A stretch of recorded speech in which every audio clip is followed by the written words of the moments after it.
Hello everyone and welcome to my channel. I ordered the Mixface as a complement to the Studiologic SL7 III because I want to control my gig performer setup, which is my computer-based setup, and I am now using it with the MODX. What's nice about the SLs is that this thing has a magnetic strip on the bottom. That means you can simply click it onto the SL and it works right away. Unfortunately, this doesn't fit with the MODX piano, at least not with the 73 model. There isn't enough space between the sticks and the controls. That's why I built this holder. I think it will fit with the two 88 key versions.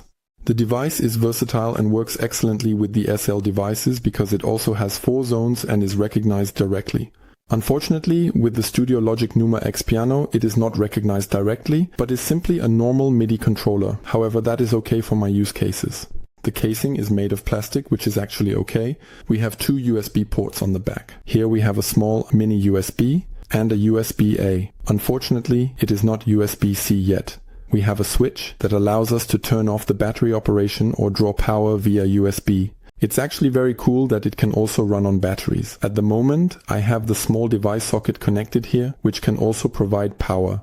When you turn it on, you can see that the display lights up. And here is the host. We have 8 knobs to turn here, which feel quite okay. They are not notched, not too light, and not too heavy. We have a total of 9 faders, which can also be used as a strobe bus. They are okay. You can't expect miracles from them, but they definitely work. Then we have 8 pads down here, and the cool thing is that you can really assign them completely as you like. Then we have 4 switches down here, with which we can switch between the scenes, so we have 4 different scenes here. And what I just forgot, we have a double assignment per scene. With the 2 buttons here, we can switch the scene. This means we have 1 to 9, and when we switch here, 9 to 16, I don't think you can see that on the display. I'll show it again in a larger view shortly. We have a rotary knob here that allows you to adjust everything, and down here is a transport section, similar to what we know from any DAW and from workstations with sequences. What is a bit unfortunate is that there is no editor for the device.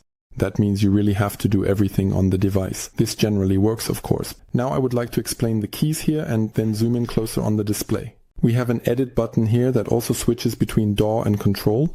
There is a DAW setting and a control setting that is completely free. Then you have the ability to skip forward and backward.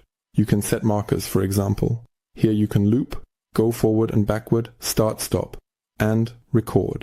So this is probably not quite perfect with the camera, and the lighting is a bit awkward, but I think this will suffice for a first impression. As I just mentioned, you can actually configure everything freely. You simply press edit here, and then I can do zone edit, store current, program, and global settings. I'm going to go to zone edit now because that's the exciting part. I can change any of these 4 zones down here, as you can see down here. I'm just going to go to zone 4 now so I don't accidentally mess it up. Then I can turn the zone on and off, basically so it sends. I can adjust the settings here. I can select the port, so USB device, Bluetooth, MIDI.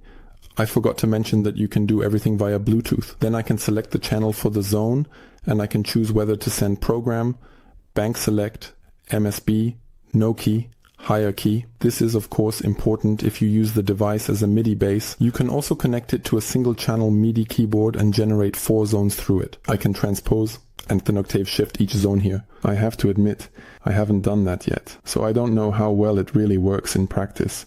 It's said everywhere that it works. I can go back to editing, then I can save it. I don't need to save it now though. I was a bit too far. Those were the global settings. Now let's go into the zone, here in zone 4. Sorry, we were just in zone 4 under MIDI settings. Now we are going under control mapping. So now I can choose one of the 2 sets here, as I just mentioned. Let's take the 1 to 8, and now I just need to move something. I'll take the fader here. And now I can assign the fader, either with a CC command.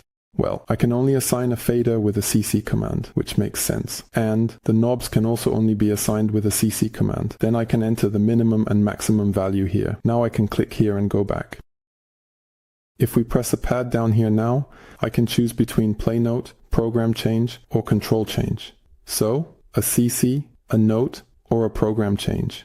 Then different options will appear down here. For program change, I can set the program, MSB, and LSB. I don't back down again. When I enter play note, I can set here whether the note is held or not. That means I press it once. You can see that here now. This is high and no hold, which doesn't change anything in this case. So I can enter no hold and hold here to see if it is held, and then I can select the note and velocity.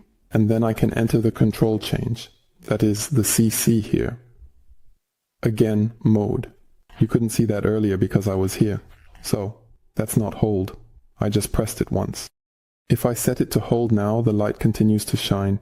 This is of course very interesting when I apply the Leslie effect, as I know the light is on. Leslie is always on fast, or the light is on.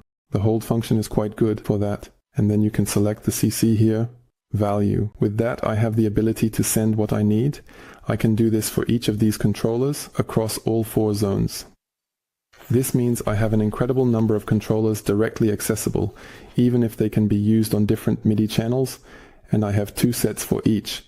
But basically that's it for the first start. Here we have the option to switch between DRW mode and the record mode, as well as between the DRW mode and the control mode.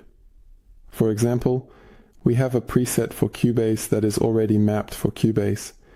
You can change this by pressing here and then going to Global Settings, where you can choose the DHW type.